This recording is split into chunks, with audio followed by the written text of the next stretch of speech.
Right, I want now to hand things over to my colleague Doreen Biira, who's going to be speaking to Ambassador Amina Mohamed on the World Trade Organization Ministerial Conference. Joy, over to you.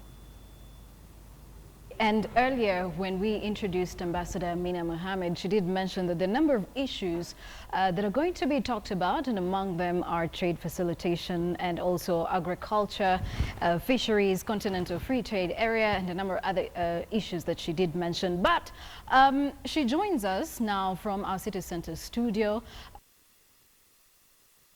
An honor to have you speak to us about the 10th Ministerial Conference of the World Trade Organization. But just to paint the picture for all Kenyans probably who do not understand what this is all about, how significant is it for Kenya and Africa? Historic. It's a truly historic occasion. It's never been held on the continent since it was launched in Marrakesh 20 years ago. So in fact, I think it's proper that the WTO should come back to this continent on its 20th anniversary. So it's hugely significant for the continent.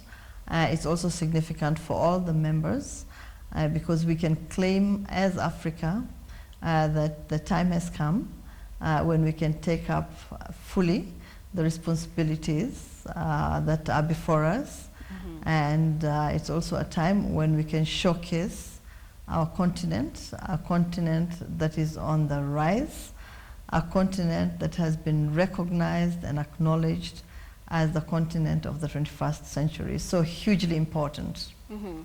All right, and you know, for everybody out there who is keen on knowing how Kenya is going to benefit, what is going to determine the level of success for the 10th Ministerial Conference?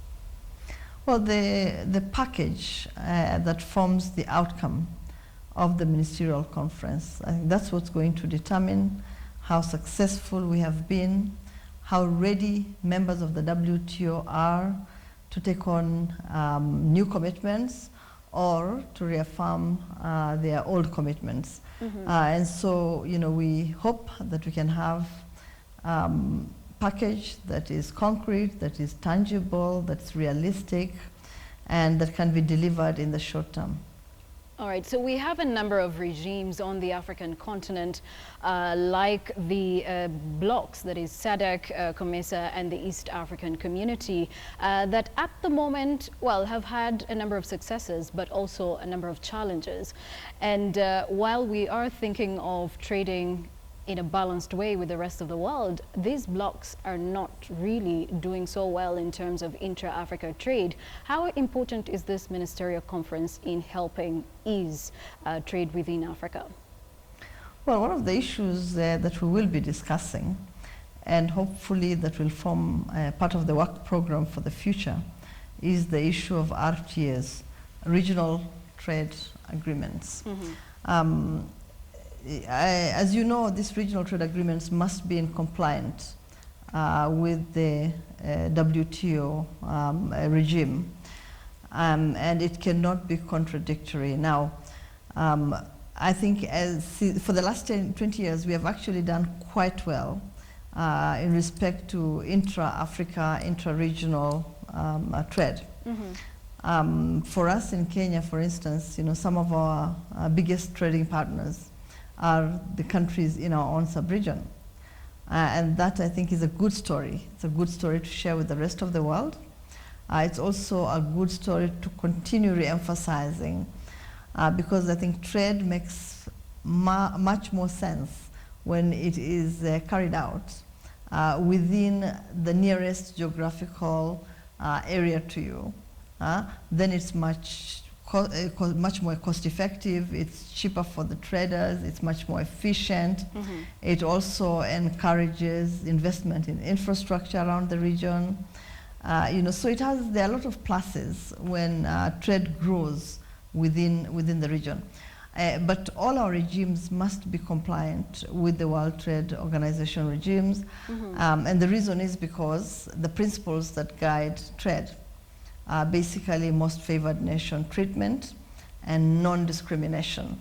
and therefore you can't have a regime within a region of which members are also members of the WTO right. that is discriminating against the rest of the world. All right, Ambassador, allow me to interject there. Most of our economies on the African continent are agrarian economies and highly rely on agriculture as a source of income and trade in general. But there are a number of other issues that developing countries are looking to put forward.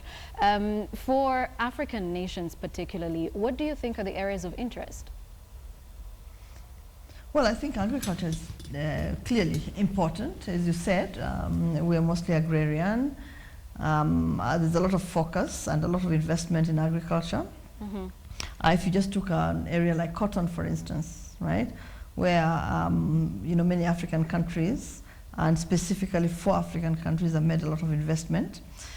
They've also focused in that one area. Mm-hmm. And for them, it's extremely important that they have adequate market access, that they're allowed to export their products, whether in primary form or processed, to the markets that matter the most to them.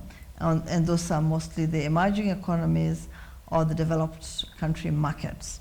So agriculture is important, very, very important, and that's why we hope that there will be an outcome in agriculture Mm-hmm. in Nairobi. Mm-hmm. But for many African countries, services are extremely important as well.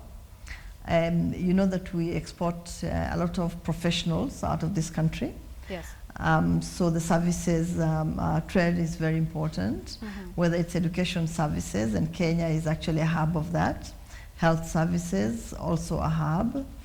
Professional services, as I just mentioned.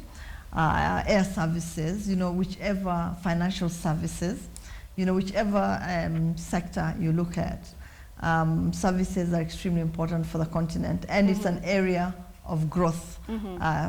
for the continent, a new area of growth. So Right. there too, we need to have negotiations that will discipline the rules that that exist. But again, if you're going to trade facilitation is critical.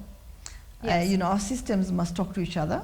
We must be able to be more efficient, reduce the bureaucracy and just the amount of paperwork that we use in order to transact business. We must make sure that our roads are constructed, our ports are working, Right. our airports are working, that we have the capacity to trade and to supply. So that's also extremely important.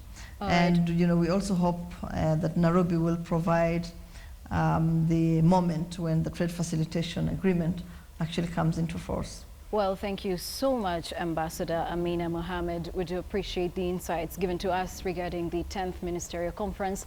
It's going to be happening here in Nairobi for the very first time, or at least for the first time in Africa since it was launched.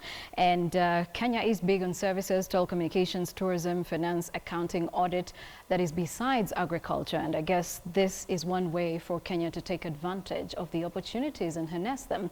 Cabinet Secretary, Foreign Affairs and International Trade, Ambassador Amina Mohammed, speaking to us here on KTN News. Well, I hand you now back to Betty Okari, who is on the other side with more news. Betty.